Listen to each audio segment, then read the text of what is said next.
When somebody hurts us or upsets us, our initial reaction is usually anger. And the reason for this being is that we feel like if we don't get angry at that person, then how on earth would they know that they've upset us? So we need to show our hurt by being angry, because otherwise we're letting them off the hook too easily. But the more we carry this anger with us, the more we're not letting ourselves off the hook. If that person's no longer in your life, if it's a spouse and you guys have broken up, or it's a friend that's no longer a friend, does it really matter that they're living their best life and they're having an amazing time? Does it really make a difference to your life? Not really, but you know what it does make a difference to? It makes a difference to your ego. And it's your ego that doesn't allow you to let go of these feelings or the anger towards the person who's upset you. But think about it. Who actually lies on their deathbed and is really grateful for holding on to that anger and thinking, you know what, I'm really happy that I'm still angry at so-and-so, I did the right thing. Nobody ever thinks like that. So the more you carry this weight of anger, upset and hurt with you, the more it weighs you down. If you haven't been to my page, welcome. I'm Hamasa. I look at personal development as well as mental and emotional well-being and just day-to-day issues. Please do subscribe to my page so that you're up to date with my weekly content. And if you have any video suggestions for me, please do write them in the comments below. Recently, I had a friend call me and discuss some relationship issues that she's dealing with. I've been trying to coach her through this step by step and be there for her and support her, but I feel like things are just not really sinking in, and I understand that because when you think with your emotions, it takes you a lot longer to see the logical reality of the situation. So that's what I'm there for. I'm her voice of reason. But she was really trying to, it's like, no, I get that wrong's been done to me and what's going on in this scenario isn't really my fault, or it's injustice towards me. I get that, but I need him to know that this is what he's doing. And I was trying to explain to her how that's really no good, because first of all, he does know what he's doing and he's choosing to do it. So that's on him. And you spending your time and energy and wasting it on really clarifying whose fault this is and what injustice is being done to you isn't going to take away from the fact that this injustice is still being done.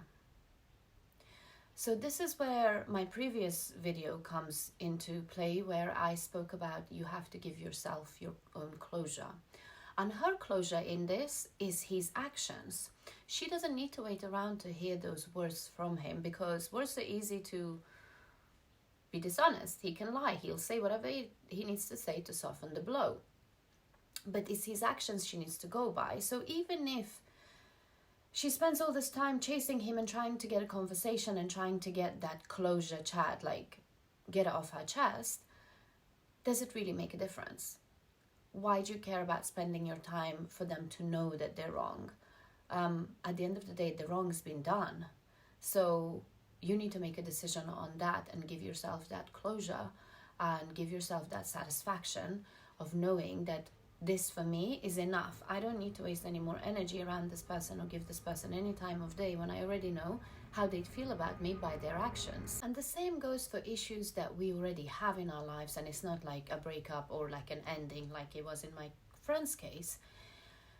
If a spouse, a co-worker, a colleague, a friend, a family member is annoying you or upsetting you, then you need to deal with it, nip it in the bud and move on from it. The more you ruminate and think about it and dwell on it, the more it will just snowball into something bigger and bigger, and you will explode at some point. And you would want everybody to know how your explosion was justifiable because all this injustice has been done to you and it's their fault and it's not your fault for reacting like that. You got pushed to it. But in every situation, the injustice may not be our fault, or the blame in the situation may not be our fault, but our reaction to it is definitely our responsibility. It's not that it's our fault, it's just that we need to be aware of how we react to situations and take ownership for that, because that is purely down to us. And so if there's an issue with someone and you would like to deal with it, then address it, talk to them about it, resolve it, see if it is resolvable. If it's not, make a decision and move on with your life, and let the other person also move on with their life instead of you being passive aggressive around them. Wisdom is having the ability to understand that anger is just purely a momentarily satisfaction. It makes us feel good. That's why people say scream if you need to break something, or like, you know, people go and punch a wall and things like that, because it's that like, you're getting it out of your system, the anger is out. But anger is also a very reactive response. It's not very proactive, because that's why the wise people always say whenever anything triggers you, the best thing you can do for yourself is give yourself that like 30 seconds of just taking a couple breaths in and distancing yourself from the situation, because then that anger calms down a little bit and you can see things a little bit more clearly. So when you have such a reactive response to situations, then there's no room for you to be proactive about it. And by not being proactive about any situation or any injustice that's being done to you, then you're kind of going into more of a victim depressive state instead of finding solutions, being positive and taking control of the situation and then healing yourself, which means that you're stopping your own happiness. Now, if you settle for anger because it satisfies you, in the bigger picture, you're kind of settling for satisfaction instead of happiness. So all that space that you're taking with this angry, upset energy in your life, that could be replaced by things that are making you happy, people who are making you happy, and a mindset that's a lot more proactive, and you look at it as, oh, that's a good lesson learned. I'm glad I saw that for what it was. It is what it is. Move on. You're holding on to negative, low energy and resent and bitterness and anger. And again, you're not letting yourself off the hook.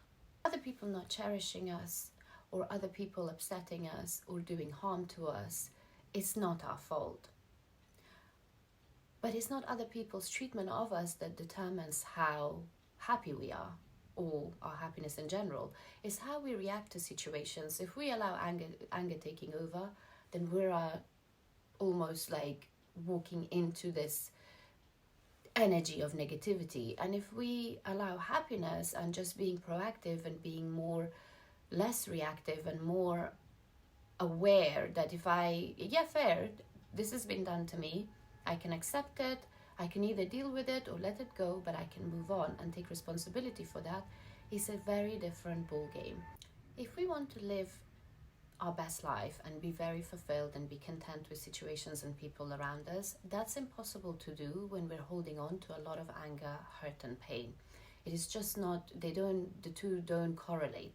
So we need to be aware of that and understand that if we go about months and even years being upset at how someone treated us really badly a few years ago, then we're really stopping ourselves from growing and going far in life. Being angry at all times isn't the natural human state. It's okay for us to cry, to be angry, to have a rant. But what's not okay is to stay in that temperament for prolonged periods of time. Because you're how long are you going to be angry at someone? And how long are you going to blame someone else for your own unhappiness that you're creating? Because you are staying in your anger and you're in your upset, which is not your general normal temperament, and it's unhealthy. The aim is that when we're on our deathbeds, we look back at our lives and we think, I lived a very happy, fulfilled life, and I'm so grateful for it, and this is what I want to leave behind. So the more we stay in our anger, the more we don't take responsibility on how we react to situations, what we make situations out to be in our heads, and how long we hold on to grudges towards people, is really what we need to think about when we deal with things day to day, when we're faced with obstacles, and be aware that, is this the kind of thing I want to look back in my life and think that I held so many grudges and I did a great job? Or do we want to look back and think, you know what, things upset me, but it's life, it happens, I'm glad that I tried to make the most of it, and I always looked at the good. and I lived a very fulfilled, happy life. So I hope that these things have helped you guys realize that holding on to blame, holding on to anger and resent and grudges is really only harming you. And I hope that you found this helpful in ways that you need to make yourself aware. If you have, please do share it with someone who may need it. Please like and comment on this video. Subscribe to my page, and I'll see you guys again here soon. Thank you so much for watching. Mwah.